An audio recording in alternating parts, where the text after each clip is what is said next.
Nyamuk Aedes aegypti, penyebar penyakit DBD, diprediksi berkembang lebih cepat pada musim hujan yang biasa terjadi dari Desember hingga Maret.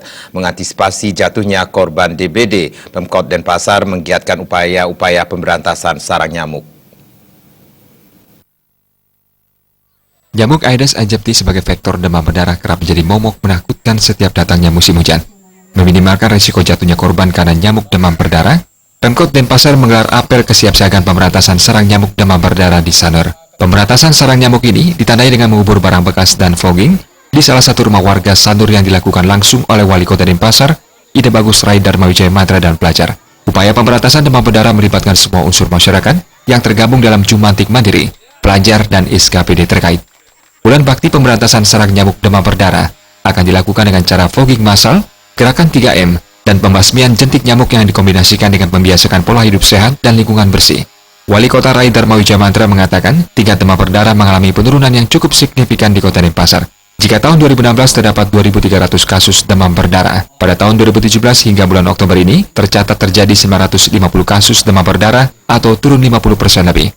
Meski angka kasus demam berdarah turun, semua pihak diimbau tetap waspada dan siap melakukan upaya-upaya pemberantasan sarang nyamuk demam berdarah. Memudahkan masyarakat memberantas jentik nyamuk demam berdarah, diharapkan masyarakat menjadi Jumantik Mandiri. Kalau ini bisa kita tingkatkan terus, ya, bisa 10%, 20%, Jumantik Mandirinya, saya yakin kasus ini akan terus menurun dia. Karena tingkat kesadarannya ada. Dan nanti kita sedang persiapkan ada suatu aplikasi, karena ini mungkin di kota ya, masyarakat juga semua sudah punya HP, untuk mereka menggiatkan mereka menjadi juru pemantau, juru mandiri ya, juru mandiri Jumantik di rumahnya itu. Kita siapkan nanti satu aplikasi yang bisa untuk mereka lebih mudah untuk melaporkan atau mengetahui bagaimana mengatasi demam berdarah. Ya mudah-mudahan ini merupakan suatu hal yang yang bisa mengatasi atau menurunkan angka demam berdarah di Kota Denpasar. Dan pada kesempatan ini kami menghimbau, ya ini sudah mulai musim hujan.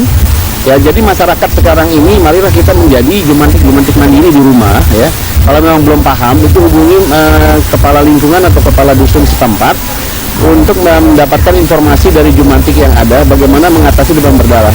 Karena mulai bulan ini sampai bulan Maret tahun depan, ini merupakan proses demam berdarah yang sangat berbahaya kalau hujan itu terus-menerus. Nah, untuk inilah kita melakukan abatomisasi, mengubur, menguras, dan juga melakukan fogging massal.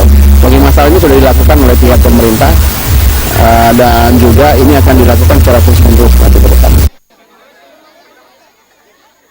Meski jumlah kasus demam berdarah di Kota Denpasar mengalami penurunan signifikan, beberapa desa atau kecamatan masih termasuk daerah rawan terjangkit demam berdarah. Daerah-daerah tersebut ini mendapat perhatian khusus Dinas Kesehatan Kota Denpasar dan akan dipantau terus untuk meminimalkan perkembangan nyamuk demam berdarah. Riasa Bali TV.